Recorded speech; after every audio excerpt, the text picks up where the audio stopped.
মুসলমান ভাইয়েরা আমার, তাফসীর ইবনে কাসিরের মধ্যে উল্লেখ করা হয়েছে এবং আল বেদায়া ওয়ান নেহায়া কিতাবের মধ্যে উল্লেখ করা হয়েছে, ওই বাদশাহ দাকিয়ানুর প্রতি বৎসরের মতো একটা বিশাল বড় মেলার আয়োজন করা হয়েছে।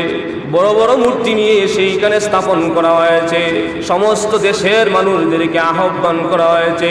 একজন একজন করে সমস্ত মানুষগুলো মূর্তির কাছে যায়, মাথা নত করে সেজদা করে, সাথে সাথে দাকিয়ানুর বাদশাকেও সেজদা করে।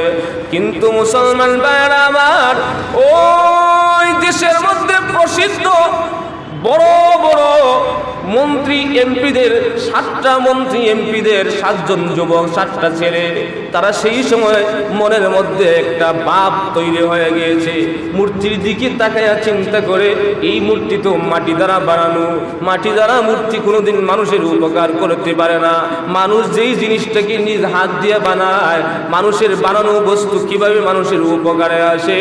যে মূর্তিগুলা নিজে খানা খাইতে পারে না, ওই মূর্তিগুলা সামনে থেকে মাছি কাবারগুলো উড়ে নিয়ে যায়। আল্লাহ রাব্বুল আলামিন কোরআনের কারীমের মধ্যে উল্লেখ করা হয়েছেন, মাটি দ্বারা বানানো মূর্তি মাছির কাছেও তারা এমন ভাবে দুর্বল, মাছিগুলা তাদের সামনে থেকে কাবার নিয়ে যায়, মাছিকে আটকাইতে পারে না, ফিরাইতে পারে না। এমন ক্ষুধা, কুকুরে ওই ক্ষুধার মুখের মধ্যে প্রস্রাব করে দেয়, কুকুরকে ফিরাইতে পারে না। আছে না নাই?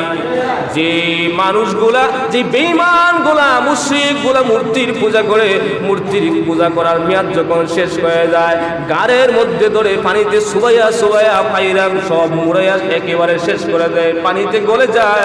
পাশের জায়গায় বাঁশ লাকড়ির জায়গায় লাকড়ি করে জায়গায় ঘর থেকে যায়। মূর্তির অবস্থা নাই, দূরে কোন ঠিক কি ঠিক না। আল্লাহ রাব্বুল আলামিন বলেন, এরা সব কিছু মৃত, তারা একটাও জীবিত না। মৃত ব্যক্তি, মৃত একটা মাটির তৈরি পুতুল, মাটির তৈরি মূর্তি কোনোদিন মানুষের কাজে আসতে পারে না, মানুষের কোনো উপকার আসতে পারে না। ওই যুবকগুলা মনে মনে চিন্তা করে, আহারে মাটির দ্বারা বানানো মূর্তি কোনোদিন আমাদের উপকারে আসতে পারে না, মূর্তিগুলার কদমের মধ্যে সেজদা দিয়ে তো আমাদের কোনো লাভ নাই। কিতাবের মধ্যে উল্লেখ করা হয়েছে, ওই যুবকদেরকে কেউ ইসলামের কথা বলে নাই, কেউ তাদেরকে দাওয়াত দেয় নাই। তাদের অন্তরের মধ্যে আল্লাহ রাব্বুল আলামিনের ঈমান পয়দা হয়ে গেছে। এই জন্য কিয়ামতের কঠিন ময়দানে আল্লাহ রাব্বুল আলামিন একদল মানুষদেরকে জিজ্ঞাসা করবেন, ও মানুষেরা, কিসের জন্য আমি আল্লাহর উপর ঈমান আনো নাই? কিসের জন্য নবীকে বিশ্বাস করো নাই? আখিরাতের উপর কেন বিশ্বাস করো নাই? সেই সময় ওই মানুষগুলা আল্লাহ রাব্বুল আলামিনকে ডাক দেও, প্রভু আমাদের কাছে কোনো নবী যায় নাই, কোনো ওলি যায় নাই, কোনো আলেম ওলামা আমাদের কাছে যায় নাই, তারা আমাদেরকে দাওয়াত দেয় নাই। সেই সময় কিয়ামতের মাঠে আল্লাহ রাব্বুল আলামিন ডাক দেওয়ার বান্দারে, আমি আল্লাহ তোকে একটা কলব দান করেছিলাম, একটা ব্রেন দান করেছিলাম। ওই ব্রেন দ্বারা, কলব দ্বারা চিন্তা ফিকির করে দেখলে না আমি আল্লাহ যে এক। আসমানের দিকে তাকাইলে বোঝা যায় আমি আল্লাহ এক, জমিনের দিকে তাকাইলে বোঝা যায় আল্লাহ এক। ও বান্দা, শুধু তাই নয়, তোর দেহের দিকে তাকাইলেই বোঝা যায় আমি আল্লাহ রাব্বুল আলামিন তোকে যে গঠন প্রণালী দ্বারা যে সৌন্দর্যতা দান করে আমি আল্লাহ বানাইলাম। তাকাইয়া দেখ রে বান্দা, তোর আশেপাশে যত মানুষ দেখা যায় একটাও কিন্তু তোর চেহারার সাথে একটার সাথে আরেকটা মিল নাই। আসেনি? ও মুসলমান ভাইরা আমার, আল্লাহ রাব্বুল আলামিন সেই দিন কিয়ামতের ময়দানে বান্দাকে জিজ্ঞাসা করবে, বান্দারে, আমি আল্লাহ তোকে একটা বিবেক দিয়েছিলাম, বুদ্ধি দিয়েছিলাম, ওই বিবেক দ্বারা তুই অনুধাবন কেন করতে পারলে না?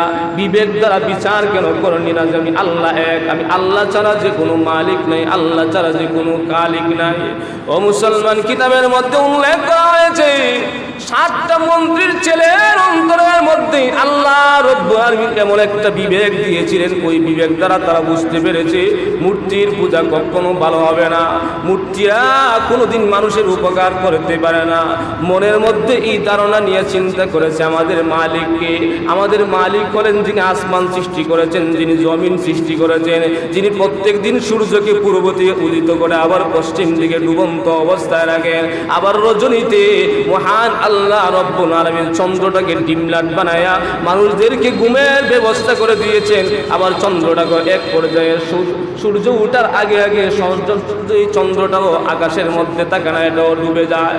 মুসলমান ভাইরা আমার, ওই যুবকদের অন্তরের মধ্যে আল্লাহ রব্বুল আলামিন এমন একটা বিবেক দিয়েছেন, বিবেক দ্বারা তারা বুঝতে পেরেছে একমাত্র আসমান জমিনের মালিক এক আল্লাহ ছাড়া আর দ্বিতীয় কেউ হতে পারে না। তারা বিবেক দ্বারা বুঝতে পেরেছে যে মূর্তি কোনোদিন মানুষের প্রভু হতে পারে না, মালিক হতে পারে না। আসমানের মালিক যিনি, জমিনের মালিক যিনি, আমাকে সৃষ্টি করেছেন যিনি, উনি হলেন আমার একমাত্র মালিক। কিন্তু এই কথা যদি প্রকাশ করে তাহলে ডাইরেক্ট হত্যা। এখন কে কার কাছে বলবে? 7 জন যুবকের অন্তরের মধ্যে একেই বিবেকে নাড়া দিয়েছে। এই জায়গা থেকে মূর্তির সেজদা না দিয়া 1 নম্বরে একজন যুবক সেজাইয়া বসছে একটা গাছের নিচে। বসার সাথে সাথে দেখে আরেকটা যুবক, তারপরে দেখে আরেকজন, এইভাবে যাইতে যাইতে 7 জন গেছে। কয়জন গেছে? জোরে কথা বলেন, কয়জন?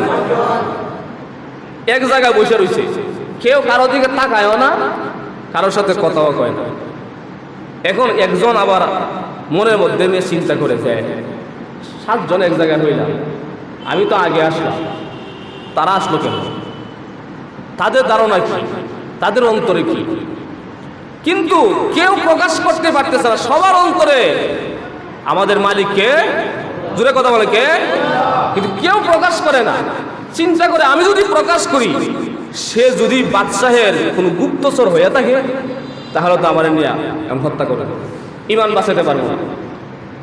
অনেক সময় এইভাবে বৈশাখ থাকতে থাকতে একজনের বিবেকে নাড়া দিছে, একজনের কারো হয়েছে, কারো কেউ আপনারা কোন কারণে এখানে আইছেন? আইসি এটা বলা যাবে না। এর মধ্যে সাহসী একজন কারো হয়েছে, কারো এক হয় আমাদের সমাজের প্রথা, এটা আমার ভালো লাগে না, এই জন্য আইসে বসছে। আরেকজন কারো হয়েছে, হ্যাঁ ঠিক হয়ে গেছে। আরেকজন কারো হয়েছে, তারা 2 জনের সাথে আমিও একমত। আরেকজন কারো হয়েছে, তারা যায় যে কথা বলা বলছে আমারও মনে হইত। এইভাবে একে একে একে একে 7 জন যুবকে স্বীকৃতি দিছে যে প্রথা চালু হয়েছে। এই বাদশাহ যে মেলার আয়োজন করছে, আমাদেরকে যে মূর্তির সামনে মাথা নত করতে বলে, এটা আমাদের বিবেকে বাড়িয়ে দিয়েছে। আমাদের বিশ্বাস হয় ওই মূর্তি আমাদের মালিক নয়, আমাদের মালিক আসমানের মালিক, জমিনের মালিক যিনি, তিনি হলেন আমাদের মালিক। জুরে কান সুবহানাল্লাহ। প্রকাশ হয়ে গেছে। 7 জন চিন্তা করে, এক একজন তো এক একটা মন্ত্রীর ছেলে, এক একজন এক একটা মন্ত্রী ছেলে, সম্ভ্রান্ত পরিবারে। তখন তারা মূর্তির কদমে সেজদা দেয় না, তারা গোপনে একটা জায়গা নির্ধারণ করলো, সেখানে এসে প্রত্যেক দিন এক আল্লাহর ইবাদত করবে। তাই করতে শুরু করলো। কিন্তু সত্য কোনোদিন কি থাকে না, চাপা থাকে না। তারা যখন এইভাবে ইবাদত করে, বাদশাহের কানে খবর পৌঁছে গেছে যে 7 জন যুবক তারা তো কাফের হয়ে গেছে, আপনাকে তো মানেই না, মূর্তিকেও তারা মানে না, মূর্তির কদমে সেজদা দেয় না। তাদেরকে ধইরা নেওয়া হয়েছে ওই বাদশার কাছে। সমস্ত বিচারক মণ্ডলী এক জায়গায় যখন জমা হয়েছে, 7 জন যুবককে বলা হয়েছে, কেউ যুবকেরা তোমাদের কি সমস্যা? মূর্তির কদমে সেজদা দেও না কেন? মূর্তিকে মানো না কেন? তখন যুবকরা ডাক দিয়ে বলেন, যে মূর্তি আমাদের হাত দিয়ে বানানো, আমরা বানাইলাম, আমাদের হাত দিয়ে বানানো। মূর্তিকে একটা লাত্তি মারলে সে কিছু করতে পারে না, ফিরাইতে পারে না। মূর্তির মুখে কুত্তা প্রস্রাব করে, এটাও ফিরাইতে পারে না। মূর্তির সামনে থেকে মাছি খাবার চুরি করে নিয়ে যায়, এটারও ফিরাইতে পারে না। এই মূর্তি কোনোদিন আমাদের মালিক হতে পারে না। আসমানের মালিক যিনি, জমিনের মালিক যিনি, আমাদের মালিকও তিনি, তোমাদের মালিকও তিনি।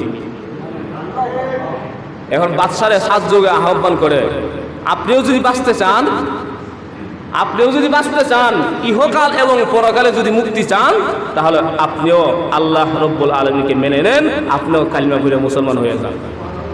কারা দাওয়াত দিছে? জোরে কথা কন, বাদশারে দাওয়াত দিয়ে দিছে। মন্ত্রণালয়ের ভিতরে যত লোক ছিল, বিচারক মণ্ডলী, উজির, মুক্তার, কোপ্টাল সহ সবরে দাওয়াত দিয়ে দিছে। যুবকদের অন্তরের মধ্যে আল্লাহ তাআলা এই স্পৃহা দান করছেন এবং এক সাহস দান করছেন।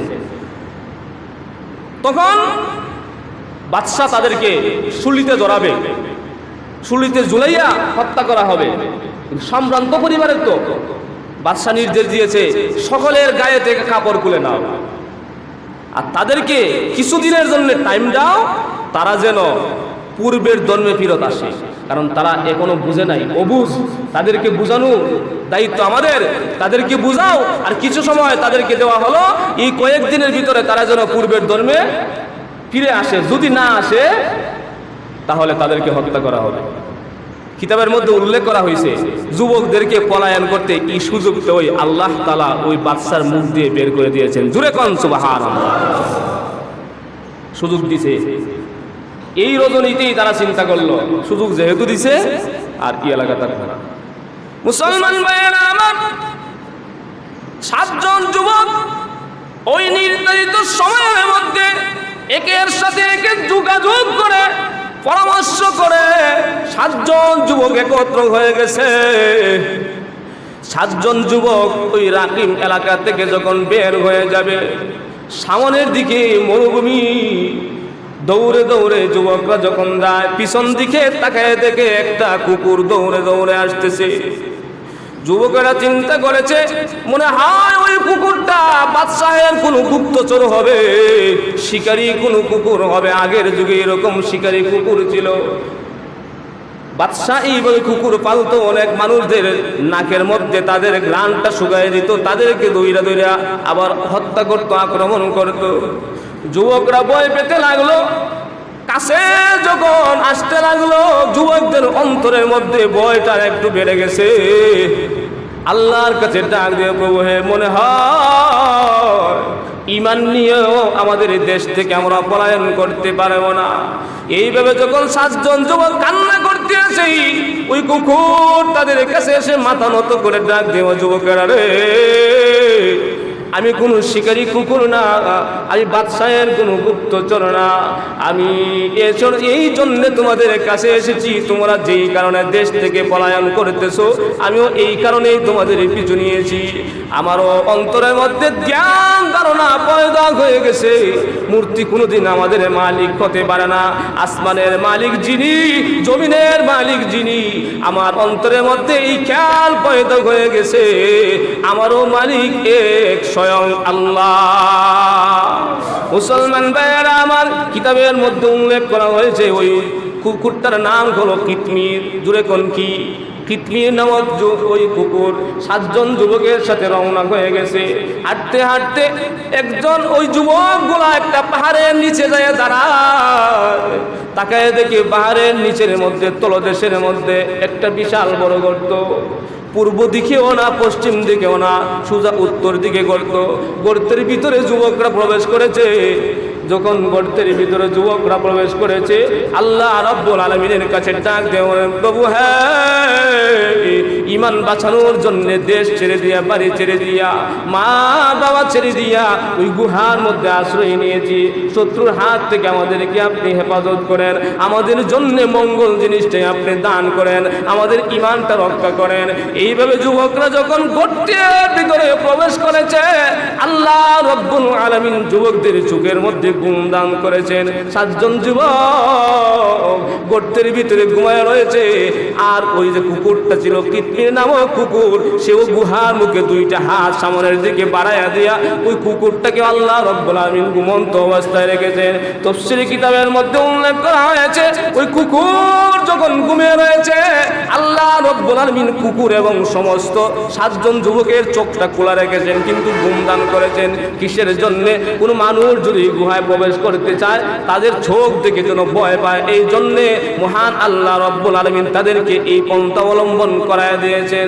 মুসলমান ভাইয়েরা আমার, ওই যুবকেরা যখন ঘুমিয়েছে, অনেক দিন পর্যন্ত ঘুমাইলো। কিতাবের মধ্যে উল্লেখ করা হয়েছে, পবিত্র কুরআনে কারীমের মধ্যে আল্লাহ তাআলা বলেছেন 309 বছর ঘুমাইছে। জুড়ে কোন কয় বছর? 309 বছর যদি ঘুমায়, মাটি তো একজন মানুষের দেহটাকে এমনিতেই খেয়ে ফেলবে। এই জন্য আল্লাহ রাব্বুল আলামিন কোরআনের মধ্যে বলেন, আমি তাদেরকে ডান থেকে বাম, বাম থেকে ডান, এইভাবে প্রত্যেক দিন তাদের দেহটাকে এক জায়গায় থেকে আরেক জায়গায় সরায় নিতাম। ঘুমন্ত অবস্থায় তাদের দিক আমি আল্লাহ পরিবর্তন করে দিতাম। যে ডান কাতে থাকতো তাকে বাম কাতে নিতাম, যে বাম কাতে থাকতো তাদেরকে ডান কাতে নিতাম। এইভাবে 309 বছর ঘুমানোর পরে ওই যুবকেরা ঘুম ভেঙেছে। ঘুম থেকে উঠে একজন আরেকজনকে জিজ্ঞাসা করে, কতদিন ঘুমাইছো? যখন জিজ্ঞাসা করেছে তখন তারা বলে, লাবিসনা ইয়াউমান আও বা'দা ইয়াউম, মনে হয় আমরা একদিন অথবা তার চাইতে কিছু সময় বেশি ঘুমাইছি।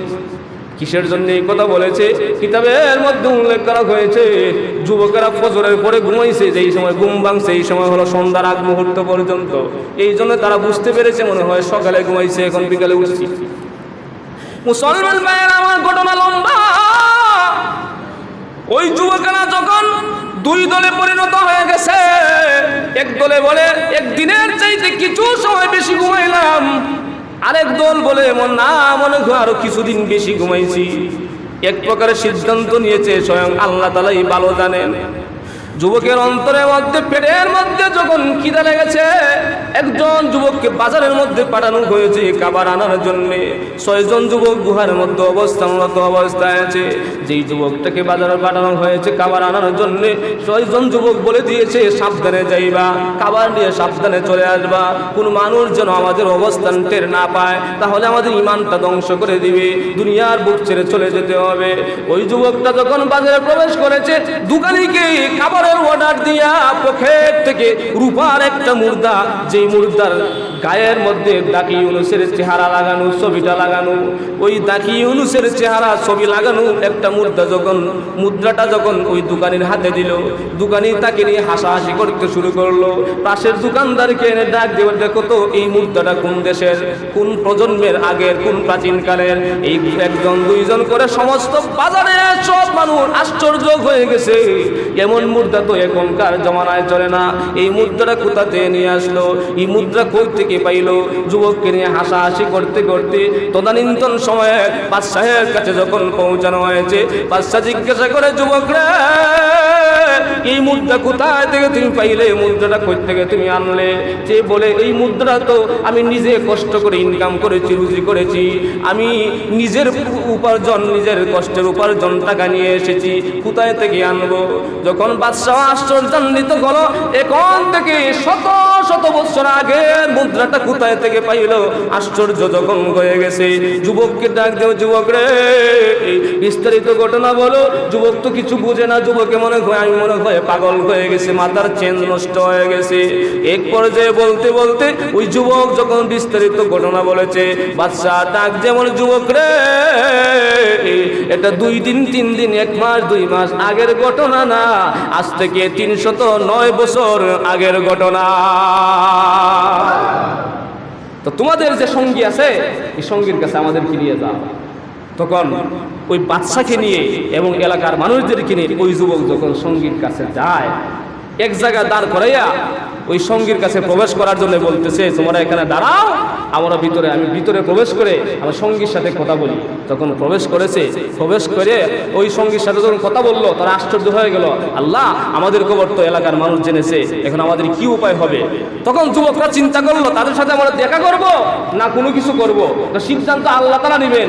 আমরা যখন ঘুমাইছিলাম আমাদের কি ইমান রক্ষার ব্যবস্থা আল্লাহ করেছেন, এখন আমরা ঘুমাই, আমাদেরকে ফয়সালা একমাত্র কে করবেন? আল্লাহ করবেন। যুবকরা ওই গর্তের ভিতরে আবার ঘুমালো। এই ঘুমন্ত অবস্থায় আল্লাহ রাব্বুল আলামিন যুবকদেরকে ঈমানি হালতে মৃত্যু দান করেছেন। জোরে কোন সুবহানাল্লাহ।